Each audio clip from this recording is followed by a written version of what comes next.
Monetary support కాకుండా ఆయన being a software engineer, మీకు తెలుసు వీకెండ్ సాటర్డే సండేనే దొరుకుతుంది. ఆ సాటర్డే సండే కూడా వారి ఫ్యామిలీకి దూరంగా ఉంటూ ఇక్కడ నుంచి పాల్వంచక ఆయన అప్ అండ్ డౌన్ చేసి మళ్ళీ మండే వస్తుంటారు. సో అలా సపోర్ట్ చేయడం జరుగుతున్నది. వారితో పాటు వేదికమైనటువంటి మన అధ్యక్షుడు రెడ్డి గారు హరిస్మరణ్ రెడ్డి గారు వారి జిల్లాలో కామారెడ్డి జిల్లాలో పోసాన్పేట స్కూల్ను దత్తత తీసుకొని దానికి సహాయ సహకారాలు అందించడం కాకుండా ఎప్పటికప్పుడు ఆచార్యులకు, ప్రధానాచార్య గారికి, పోషకులకు మార్గదర్శనం చేస్తున్నారు.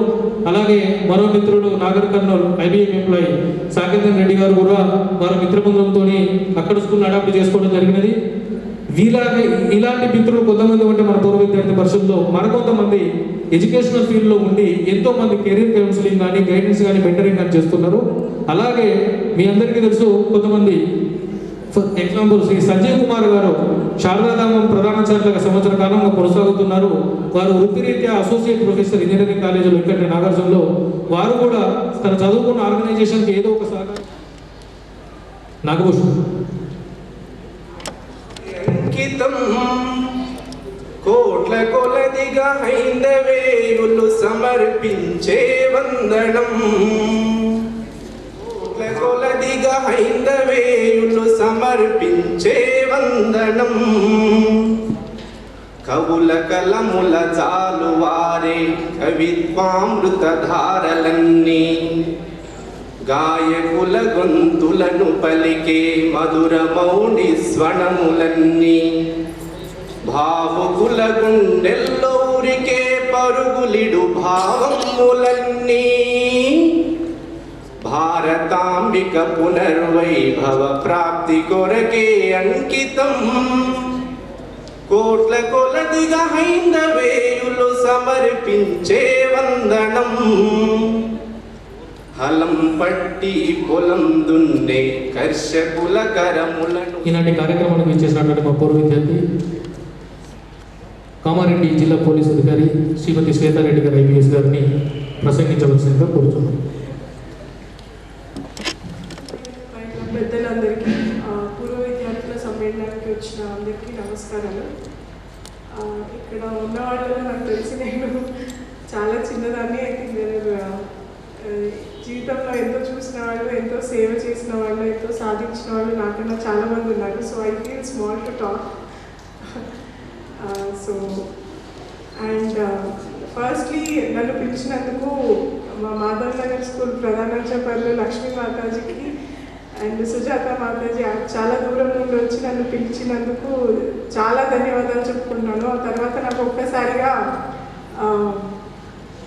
అంటే జనరలీ డైలీ రొటీన్లో పడి మర్చిపోతుంటాము. మన రూట్స్ని మనం గుర్తు చేసుకోవడానికి మనకి అవకాశాలు తెప్పించుకోవాలి, కల్పించుకోవాలి అండ్ మనం ఉపయోగించుకోవాలి. సందర్భంలో చెప్తున్నాను. అంటే మనం ఎంత పెద్దవాళ్ళమైనా, ఏదైనా పెద్ద అంటే అది ఇట్స్ ఆల్ రిలేటివ్, ఎవరు పెద్ద ఎవరు చిన్న అని కాదు. కానీ జీవితంలో ఏ స్థాయికి చేరుకున్నా కూడా financially, socially, every other way, educationally ఏదైనా దగ్గర చదువు దొంగిలించలేరు అని ఏదో పద్యంలో ఉందనుకుంటాను. నాకు తెలియదు అదే పద్యమో, I'm sorry. But that has అది నన్ను చాలా ఇన్ఫ్లుయెన్స్ చేసిన, ఏమన్నా దాన్ని, అది నన్ను బాగా ఇన్ఫ్లుయెన్స్ చేసిన థాట్. అది నేను బాగా నమ్మే మరియు ఇంకా చాలామందికి చెప్పే విషయం. అది ఎక్కువగా నేను ఇప్పుడు ఎక్కడ స్పీచ్ ఇచ్చినా జనరల్లీ పిలుస్తుంటారు, ఏది చెప్పినా ఫస్ట్ పిల్లలకి అదే చెప్తాను. మీ దగ్గర నుండి ఏది తీసుకున్నా మీ కష్టాన్ని ఎవరు దొంగిలించలేరు. మీరు పడ్డ కష్టం మీ అకౌంట్లోనే ఉంటుంది. ఏ డిమానిటైజేషన్ ఏది తీసుకెళ్ళలేదు మీ డబ్బుల్ని. సో మన కష్టం ఎప్పటికీ మన అకౌంట్లోనే ఉంటుంది, మన కర్మ మన అకౌంట్లోనే ఉంటుంది, అండ్ మన చదువు మన అకౌంట్లోనే ఉంటుంది. దాన్ని ఎవ్వరూ తీసుకెళ్ళలేరు. సో మనము అనుకోదగ్గది ఏదైనా ఉంది అంటే అది మన సంస్కారము అండ్ మన చదువు మటుకే, ఇంకేది కాదు. Nothing else belongs to us. ఇంకేది మనది కాదు. అదేదో టెంపరీ వచ్చింది, వెళ్ళిపోతుంది. కానీ మనం పడ్డ కష్టం, మనం పడ్డ మన సంస్కారం, మన నేచర్, మన కోర్, అంటే మీరు కూడా అది తెచ్చుకోగలము అన్న నమ్మకం కోసమే ఇదంతా పెట్టేది. వీళ్ళంతా ఆల్రెడీ సెటిల్ అయిపోయారు, ఎవరి లైఫ్ వాళ్ళకు ఉంటుంది. కానీ మీకోసమే ఇది ఇంపార్టెంట్. మేము కూడా ఇదే స్కూల్లో, అంటే మా స్కూల్ నుండి వచ్చిన వాళ్ళే కదా ఇక్కడ అయ్యారు. సో రేపు మేము కూడా అవ్వగలము అనే నమ్మకం ఉండాలి. అర్థమైందా? జనరలీ అయితే మళ్ళీ క్వశ్చన్స్ అడుగుతాను నేను, కానీ ఇప్పుడు అడగను. బట్ ఆ నమ్మకం పెంచుకోండి. అండ్ ఈ టైంలో స్కూల్లో చెప్పేది, మాతాజీలు ఆచార్యులు చెప్పేది ఎంత ఫోకస్ చేసి, అంటే మీరు పడ్డ చిన్న కష్టమైన ఎప్పటికీ వేస్ట్ పోదు. మీరు చదివిన 1 గంట కూడా ఎప్పటికీ వృధా కాదు. సో మనం చేసే ప్రతి పని మనకి 5 ఏళ్ల తర్వాత ఎలా పని వస్తుందో గుర్తు చేసుకొని డెఫినెట్లీ ఎంజాయ్ చేయాలి, అదంతా ఓకే. బట్ స్టిల్ మనకి ఎంత ఉపయోగపడుతుంది, మనకు ఉపయోగపడాలి, సమాజానికి ఉపయోగపడాలి, ఆ రకంగా చేయండి. అని నేను చెప్పింది రేపు అందరికీ చెప్పండి. That is even more important. So ఈ సందర్భంగా ఇది చెప్పడము. అండ్ నేను ఈరోజు ఈ పొజిషన్లో ఉండడానికి కారణమైన మా ఆచార్యులందరికీ ఐ డీప్లీ ఏమంటారు, చాలా కృతజ్ఞతలు తెలియజేసుకుంటున్నాను. మాటల్లో చెప్పలేను. సో కానీ మాటల్లో తప్ప నేను ఆలోచిస్తే ఎవరికి తెలియదు. ఎస్పెషల్లీ మీకు అందరికీ తెలిసినా తెలియకుండా మా ఆచరణ కూడా ఆయనకేం తెలియకుండా డైరెక్ట్లీ ఇండైరెక్ట్లీ చాలా ఫోర్సెస్ హెల్ప్ చేస్తాయి. ల్యాండ్ ఇచ్చేవాళ్ళు ఒకరైతే, ఇంకోటి ఇచ్చేవాళ్ళు ఒకరైతే, చాలా ఫోర్సెస్. ఇట్స్ బిగ్ ఇన్స్టిట్యూషన్ కదా. సో అందరి కంట్రిబ్యూషన్ ఉంటుంది. సో వాళ్ళందరి effort director positive group of hospitals గారు ప్రసంగించవలసిందిగా కోరుతున్నాను. అందరికీ స్టేజ్ మీద ఉన్నటువంటి పెద్దలకు అందరికీ జరుగుతూ 1990లో నేను 10th క్లాస్ సరస్వతి విద్యాపీఠం నుంచి కంప్లీట్ చేశాను. మా నాన్న ఒక రైతు కుటుంబం నుంచి వచ్చాడు. నేను చిన్నప్పుడు సరిగా చదివేవాడిని కాదు, అసలు స్టడీస్ అంటే కాన్సన్ట్రేషన్ ఉండేది కాదు. దాదాపు 5-6 స్కూల్స్ మార్చాడు సరిగా చదవడం లేదని. చివరికి సరస్వతి విద్యాపీఠంలో జాయిన్ కావడం వల్ల ఇక్కడ నేర్పేటువంటి సంస్కారం వల్ల నేను అక్కడ పాస్ అయ్యి, అది కూడా 10th క్లాస్లో గ్రేస్ మార్కులతో పాస్ అయ్యాను. యాక్చువల్గా ఫెయిల్ అయ్యాను. మా 10th క్లాస్ వచ్చి 100% రావాలనే ఉద్దేశంతో మా ప్రధానాచార్యులు ఈతని మాత్రం పాస్ చేయాలి, నేను పాస్ చేస్తే 100% తెచ్చుకోవచ్చని నా మీద ఫోకస్ చేయడం వల్ల పొరపాటున బయటపడ్డాను. లేదంటే నా మీద ఫోకస్ చేయకపోతే ఫెయిల్ అయ్యి ఉండేవాళ్ళు. సో అతని యొక్క కృషి వల్ల, సో ఆ స్కూల్ ఆచార్య మాతాజీ వల్ల నేను హోమియోపతిలో చేరి, సో కర్నూలులో ప్రాక్టీస్ స్టార్ట్ చేసి, సో ఈ వైద్యాన్ని ఎందుకు మనం పబ్లిక్లోకి తీసుకుపోకూడదు, ఎందుకు పెద్ద సంస్థగా తయారు చేయకూడదు అనే చిన్న ఆలోచనతోటి, ఎవరికి రానటువంటి ఆలోచనతోటి ఒక స్ట్రాంగ్ డెసిషన్ తీసుకున్నాను. సో ఆ డెసిషన్ తీసుకున్నాక నిదానంగా దాన్ని ఇంప్లిమెంట్ చేయడం, కరెక్ట్ ప్లానింగ్ తోటి, సో ప్లానింగ్ తర్వాత ఇంప్లిమెంట్ చేయడం. అంటే కనుక ఒక మనిషి యొక్క సక్సెస్కి నేను మూడే నమ్ముతాను. స్ట్రాంగ్ నిర్ణయం అంటే కనుక నేను ఇలా ఉండాలని ఒక నిర్ణయం తీసుకుంటాను. ఆ నిర్ణయానికి ఒక చక్కటి ప్రణాళిక, ఒక ప్లానింగ్ అనేది ఉండాలి. చాలామంది ప్లానింగ్ లేక కన్ఫ్యూజన్ అయ్యి అక్కడ ఫెయిల్ అవుతూ ఉంటారు. సో కరెక్ట్ ప్లానింగ్ నుండి నిర్ణయం స్ట్రాంగ్గా తీసుకొని చాలామంది ఇంప్లిమెంట్ చేయకుండా దాన్ని అలాగే పోస్ట్ పోన్ చేసుకుంటూ ఉంటారు. సో ఇంప్లిమెంట్ చేయడం కూడా ఇప్పుడు నరేంద్ర మోడీ గారు కూడా సో స్ట్రాంగ్ డెసిషన్ తీసుకున్నాడు, నల్లధనాన్ని నిర్మూలించాలని చెప్పేసి. కరెక్ట్ ప్లానింగ్ అనేది తయారు చేసుకొని ఆ ప్లానింగ్ని కరెక్ట్ ఇంప్లిమెంట్ చేయడం వల్ల ఈజ్ సక్సెస్ఫుల్ లీడర్ అయ్యాడు మనకి. సో అలాగే ఒక సంస్కారవంతమైన స్కూల్లో చేరడం వల్ల మాత్రమే నేను కొంచెమైనా సంస్కారం నేర్చుకొని మీ ముందు ఈరోజు మాట్లాడుతున్నాను. దాదాపు 600 మంది ఇప్పుడు పాజిటివ్ కంపెనీలో ఉద్యోగస్తులుగా ఉన్నారు. సో అది నేను గర్వంగా భావిస్తున్నాను. ఒక చిన్న ఆర్థికంగా స్తోమతమైనటువంటి కుటుంబం నుంచి పైకి వచ్చి 600 మందికి నేను ఈరోజు ఫుడ్ పెడుతున్నాను. అలాగే భవిష్యత్తులో అంటే దాదాపు ఒక 10,000 మందికి నేను ఉద్యోగం ఇవ్వాలా, వాళ్ళ యొక్క ఫ్యామిలీస్ నేను చూసుకోవాలనే ఒక నిర్ణయంతో సో ఈ సంస్థను ఇంకా డెవలప్ చేయాలని చెప్పేసి ఉన్నాను. ఈ కార్యక్రమంలో లాస్ట్ టైం ఒక December 4th రోజు ఇక్కడ ఫ్రీ క్యాంప్ చేయడం జరిగింది. దాదాపు 300 మంది 400 మంది ఇక్కడ చుట్టుపక్కల గ్రామ ప్రజలు కూడా ఇక్కడ ఫ్రీ క్యాంప్కి వచ్చారు. ఆ కార్యక్రమం అంతా కూడా విజయవంతంగా నిర్వహించిన శ్రీనివాస్ గారికి, సంజీవ్ గారికి కృతజ్ఞతలు. అలాగే భవిష్యత్తులో నా తరఫున ఎటువంటి సహాయమైన వైద్యపరంగా కానివ్వండి, ఆర్థికంగా కానివ్వండి, సో నా సాయశక్తులని నేను ఖచ్చితంగా ఈ పూర్వ విద్యార్థుల ద్వారా ఖచ్చితంగా ఈ సరస్వతి విద్యార్థులు చేస్తానని చెప్పేసి, భవిష్యత్తులో ఎటువంటి సమస్యలైనా కూడా ఎదుర్కొనేటువంటి కాన్ఫిడెన్స్ అనేది సో ప్రతి ఒక్కరు సో వాళ్ళ యొక్క కష్టం ద్వారా వాళ్ళ యొక్క కాన్ఫిడెన్స్ని బిల్డప్ చేసుకొని ఉండాలని చెప్పేసి ప్రతి ఒక్కరు కోరుతూ ఇక్కడికి వచ్చినటువంటి పూర్వ విద్యార్థులందరికీ ప్రతి ఒక్కరికి కృతజ్ఞతలు. Thank you. और भाव तो कहीं भी गए हम तो एक ही होता है, भाषा बदलती है, भाव एक ही होता है. और ये जो अंतःकरण की भाषा होती है that is more important then other language. बाकी सबके सबसे महत्वपूर्ण ये अंतःकरण की भाषा.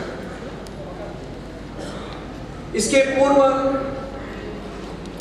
यहाँ के पूर्व छात्रों ने अपने विद्यालयों के लिए क्या क्या किया, क्या कर रहे हैं, इसका एक रिपोर्ट सामने आया, थोड़ा बहुत समझ में आया।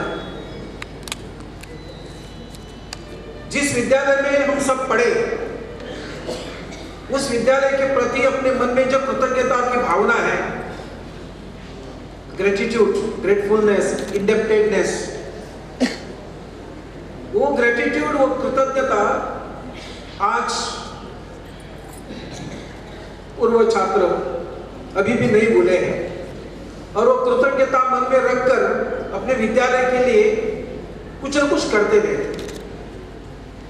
विद्या भारती का कार्य 1952 में शुरू हुआ। तब से इन विद्यालयों से जो शिक्षा पाकर बाहर गए और आज समाज के जीवन के विविध क्षेत्र में आत्मविश्वास रीति से खड़े हैं, ऐसे लाखों करोड़ों हमारे पूर्व छात्र, और ये सारे पूर्व छात्र, x students, this is our asset, ये हमारी पूंजी है। आज जीवन के विविध क्षेत्रों में हमारे छात्र बहुत महत्वपूर्ण स्थान पर विराजमान है। यहाँ जो आज बच्चे हमारे भैया पढ़ रहे हैं, उनके लिए भी यहाँ जो आज पूर्व छात्रों के Galaxy of the x students that they can see over here, I think this Galaxy of the x students will definitely inspire the small children. उनके लिए ये सब प्रेरणा के स्रोत रहेंगे, स्फूर्ति के स्रोत रहेंगे। बहुत पुराने जमाने में ग्रीस नाम के एक देश में डायोजेनिस नाम का एक विद्वान, स्कॉलर, फिलोसोफर रहता था।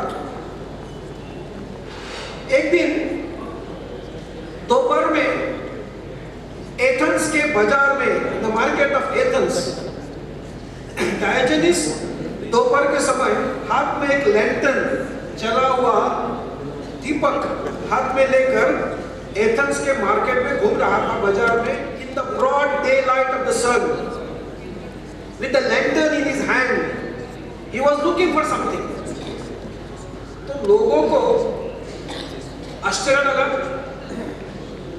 ये क्या ढूंढ रहा है? दिन है, सूरज का प्रकाश है, और इसके बावजूद, in spite of this broad daylight, ये अगला आदमी हाथ में लैंटर्न लेकर, दिया लेकर रास्ते पर कुछ देख रहा है, ढूंढ रहा है। तो people were surprise, people were amused, और किसी ने उनको पूछा, भाई साहब आप क्या ढूंढ रहे हो? What are you looking for? तो डायोजेनिस कहता है, I am looking for a man. Diogenes का उत्तर है, मैं मनुष्य को ढूंढ रहा हूं, मैं मानव को ढूंढ रहा हूं। तो प्रश्न पूछने वाले को बहुत आश्चर्य हुआ, he was very much surprised। अरे यहाँ इतने सारे लोग हैं, लोगों के भीड़ में आप चल रहे हैं, सब दूर लोग और लोग ही है, और आप कहते हैं कि मनुष्य ढूंढ रहा हूं। तो उसने कहा, पूछा कुछ लोगों ने, हम लोग नहीं है? Are we not people? तो डायोजेनिस कहता है, he was very much enraged, उसको गुस्सा आया, और डायोजेनिस ने कहा, क्या आप मनुष्य हैं? You are not human beings, you are not man, you are pygmies। आप मनुष्य नहीं है। ये जो सारे मुझे दिख रहे हैं रास्ते पर, चौराहे पर, बाजार में, मार्केट में, ये मनुष्य, इनको मनुष्य कहने को मैं तैयार नहीं। They are pygmies। तो आज अपने हमारे देश में, सारी दुनिया में मनुष्य, पॉपुलेशन तो बहुत है, लोक संख्या बहुत है। लोक संख्या, it has population has become a problem. लेकिन इतनी बड़ी लोक संख्या के देश में मनुष्य नहीं मिलता। एक बहुत सुंदर अंग्रेजी कविता मुझे मिली, आपके सामने मैं रख रहा हूं। कविता में कहता है कवि, वन टेक मैन, मनुष्य चाहिए, one take man, not systems, fit and wise. System नहीं चाहिए, not faith with rigid eyes, not wealth in mountain piles, not power with gracious smiles, not even potent pen, not even potent pen want man. मुझे क्या चाहिए, हमें क्या चाहिए? मनुष्य चाहिए। और इस मनुष्य का अभाव समाज में दिख रहा है। इसलिए हम देख रहे हैं कि भारत की अंदर and engage in breaking India, और इससे अलावा भी एक बहुत बड़ा चंक ऑफ द पॉपुलेशन है, वो यहां भी नहीं है, यहां भी नहीं है।